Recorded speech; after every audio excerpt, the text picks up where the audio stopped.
But first, here's Rachel Schoutsen with an update on the flooding we saw yesterday.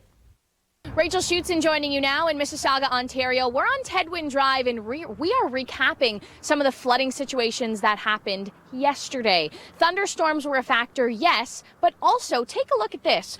All the fall foliage built up onto the streets, mixed with some garbage as well, blocking a storm drain. So no wonder we saw such intense flooding in this area. We'll be bringing you more of a recap throughout the hour. So there you go. Put the kids to work, get them to localized flooding.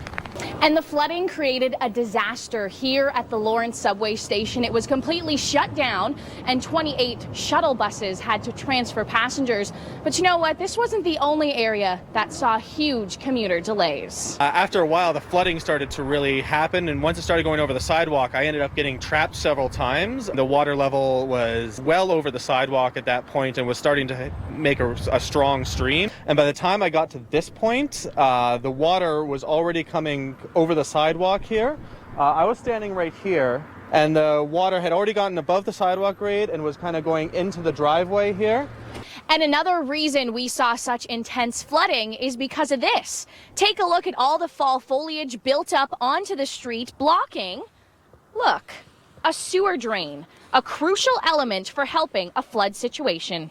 For the Weather Network, I'm Rachel Schoutsen. There was lots of great footage and photos sent in from the flooding on October the 16th throughout the GTA. And one video that really caught my eye was a video by Cole. And the video was taken right here on St. Clair. And can you kind of describe that situation to us? Yeah, definitely. I started down at Bathurst before the rain hit, but the rain hit about halfway here. And by the time I got to this point, the water was already coming over the sidewalk here. I was standing right here. You can see it in the video, it's on YouTube. And the water had already gotten above the sidewalk grade and was kind of going into the driveway here.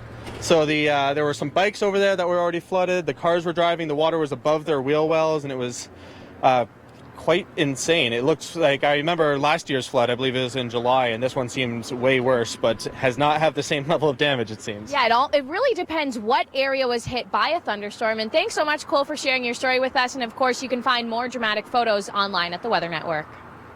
All right, thank you, Rachel, for the recap. As you can imagine, an absolute mess.